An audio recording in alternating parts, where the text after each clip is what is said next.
For thousands of years, the Oracle of Delphi was one of the strangest enigmas of the ancient world. Here it was believed the gods spoke, their words rising from a bubbling chasm in the rocks.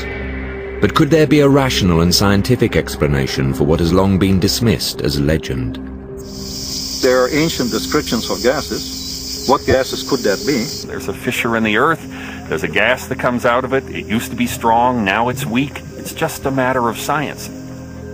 Using toxicology, chemistry, geology and archaeology, two scientists have uncovered the mystery of the Oracle of Delphi.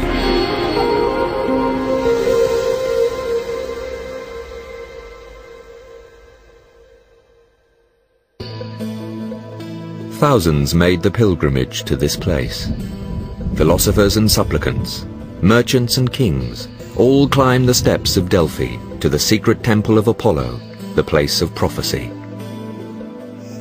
In the heyday of the Oracle, in the 7th, 6th, 5th centuries BC, when this was the most important source of wisdom in the entire Greek world, where every major decision that was made was checked out by sending someone to Delphi to get the advice of the god. People came to ask the Oracle where to found a colony, when to start a war, who to choose as a leader. It was a pilgrimage that began before the birth of Christ and continued into the modern age.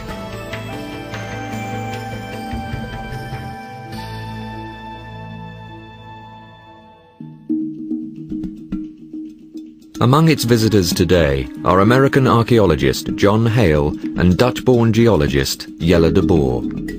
Although they arrived here separately, their paths crossed by chance in 1995. Together, they embarked upon an obsessive 7-year quest to discover the truth behind Delphi's powers.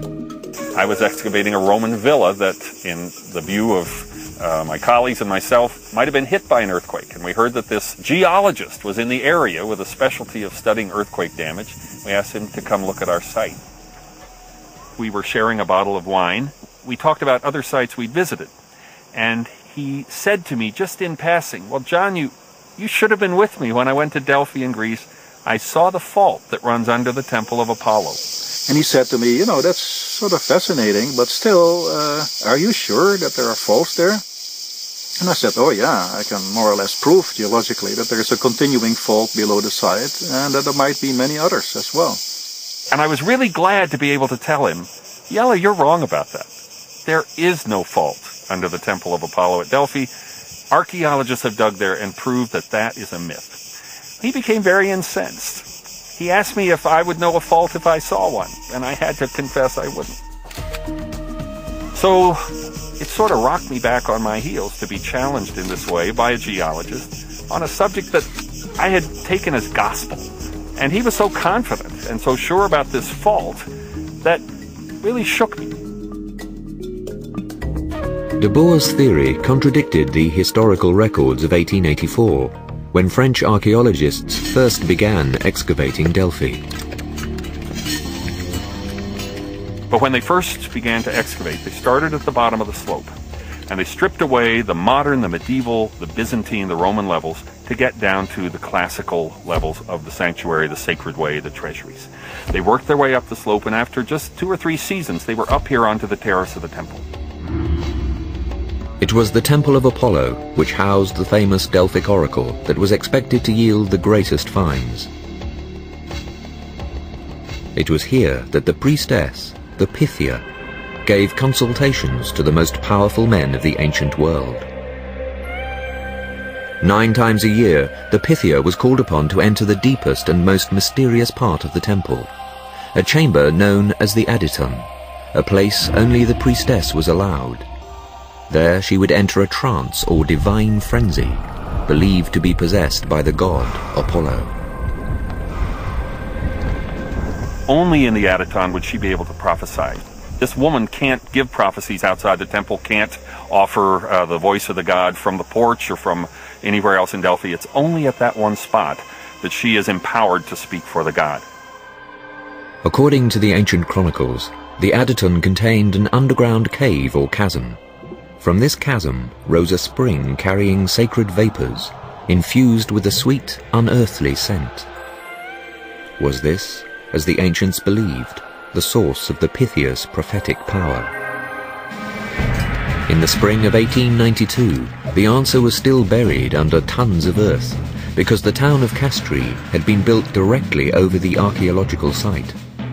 Castri had to be bought house by the French school. The houses torn down, the people moved around the corner of the mountain to modern Delphi. They had found the foundations of the temple in the cellars of the old houses, so they knew just where to look. And as they stripped off the houses, this great temple platform came into view. In 1894, they began digging into the Aditon, but the excavation pit kept filling with water. It wasn't until 1913 that the archaeologists were finally able to penetrate the bedrock. They expected to find a big cleft in the rock. They expected to find intoxicating vapors pouring out of it, and they expected to find this spring or fountain inside the temple. They were very disappointed in what they found. It was just a dirt floor. News that the famous chamber was empty traveled quickly. There was no chasm, no exhalation of gas, no spring in the temple, and this statement found its way into the scholarly literature. Everybody learned that that was part of the evidence for saying none of the ancient sources were true. With this conclusion, the once mighty oracle was relegated to the realm of mythology and fiction. It was just a matter of the Pythia inducing her own trance, or perhaps even that it was all a fraud, that the priests and the Pythia were in on a game of milking money from the public with these oracles, but that there wasn't any genuine belief. Once the new skeptical attitude towards Delphi and the traditions about the oracle took hold, people's attitudes changed towards those ancient texts, toward ancient writing about religion in general, and toward ancient writing about Greek science. But almost 100 years later, Jelle de Boer examined the original archaeological record and found a clue that had been missed. Most of the archaeologists thought that they would find below the temple was first a big cavity. And of course they didn't find a big cavity. But the Greek word for cave can be translated in different ways. What had de Boer found in the mountains around Delphi? And what secrets would it reveal?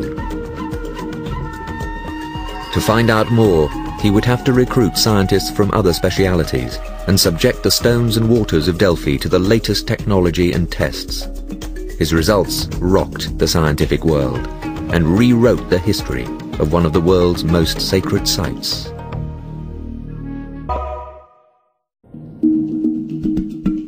In the spring of 1996, archaeologist John Hale and geologist Jelle de Boer began searching the rocky hills around Delphi, once the center of prophecy for the ancient world.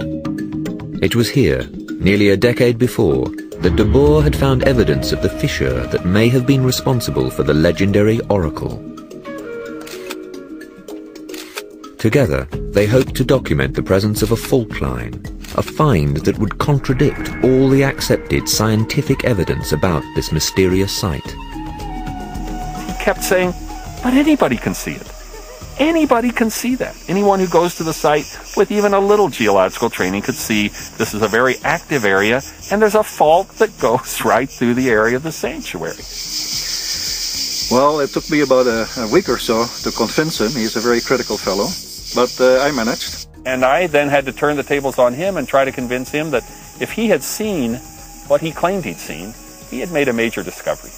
That this would be a matter of great importance to anyone studying the ancient Greek world and religion and Delphi in particular, and that we should go back there and try to document this. With Hale, de Boer retraced the steps he first took in 1985. Well, I came here in the 80s when I was working for the Greek government, who were interested in having nuclear plants on Greek territory. Now, obviously, in a country that has a lot of earthquakes and volcanoes, that is a very, very dangerous thing to have. And so they wanted to make very sure that where they planned to have eventual nuclear plants, there was no seismic activity. That's to say, there were no earthquakes.